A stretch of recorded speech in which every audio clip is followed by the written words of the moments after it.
ఇతరులతో పోల్చవద్దు.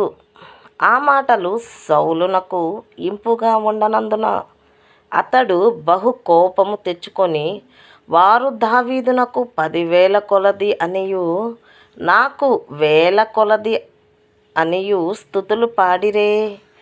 రాజ్యము తప్ప మరి ఏమియు అతడు తీసుకొనగలడు అనుకొనెను. సమూయేలు మొదటి గ్రంథము 18:8.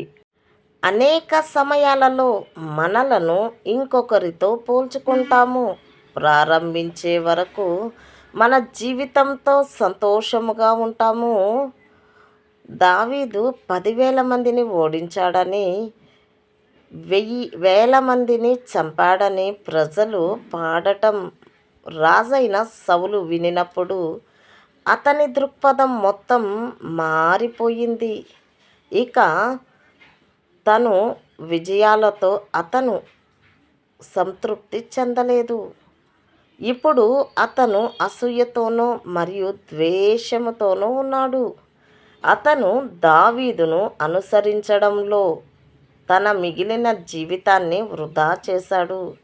అతను చేయాల్సిందల్లా, నేను దావీదును కాదు, దేవుడు అతనిని వేరే విధముగా ఆశీర్వదించాడు అని గ్రహించాల్సి ఉంది. దేవుని సార్వభౌమత్వాన్ని మనం అర్థం చేసుకోవాలి.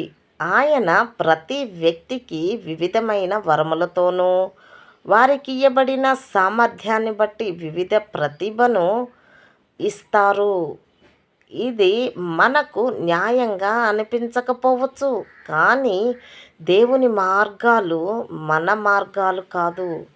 ప్రతి ఒక్కరూ ఒకేలాగా పొందలేరు, కానీ ఆయన నీకు ఇచ్చిన దానిని నీ విధిగా నెరవేర్చడానికి చాలా అవసరం.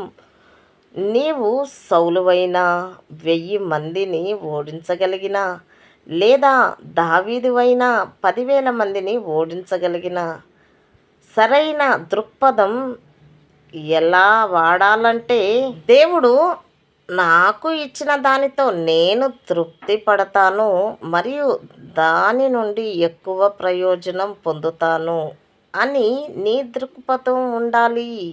దేవా, ఈ దిన వాగ్దానం వింటున్న నీ బిడ్డలను దీవించుము. ఆమేన్.